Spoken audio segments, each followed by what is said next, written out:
மரம் இருந்துச்சான். அந்த மரத்துல வந்து ஒரு அம்மா புலி வந்துச்சான். அது வந்து ஒரு நாள் வந்து 2 முட்டை போட்டுச்சான். அந்த முட்டையில இருந்து 2 சின்ன புலி வந்துச்சு.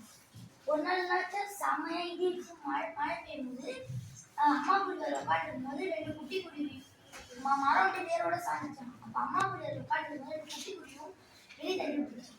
உடனே 2 குருவியும் காற்று அடிச்சிட்டு போது ஒரு குருவி வந்து ஒரு முன்னை வீட்டு எதிர்த்து இருக்க மரத்தை சிக்கிச்சு.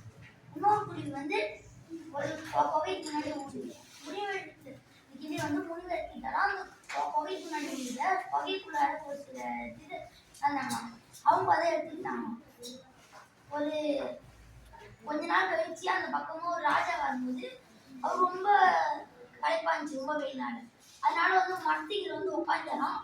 உட்காந்த உடனே பக்கத்துல ஒரு இது உட்காந்து என்ன சொல்லிச்சு, வாங்க வாங்க, இங்க ஒருத்தர் வந்து நிறைய தங்கம் வயிறெல்லாம் போட்டுட்டாரு, நம்ம எடுத்துக்கலாம், வாங்க வாங்க போட்டுன்னு ராஜா அதை பார்த்துட்டு உடனே அவரு படையை போட்டு போயிட்டு போற வரை முடிவு இருந்துச்சு.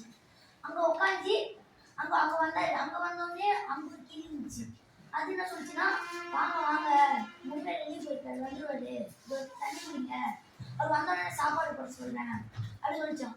உடனே கொஞ்ச நேரம் ராஜா வெயிட் பண்ணாங்க. முனிவர் வந்தாங்க.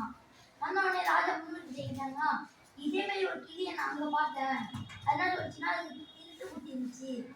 நான் போன உடனே என் தங்கத்தை எடுத்துக்கோங்க, தங்கம் போட்டு வயிறு போட்டு வந்துட்டோன்னே சொல்றேன், நான் கிளம்பி வந்துட்டேன். இன்னொன்று பார்த்தா அதே இன்னொரு கிளி இருக்குன்னே முனிவர் சொன்னாராம், இந்த மாரி இந்த கிளி 2 ஒரே கிளி தான்.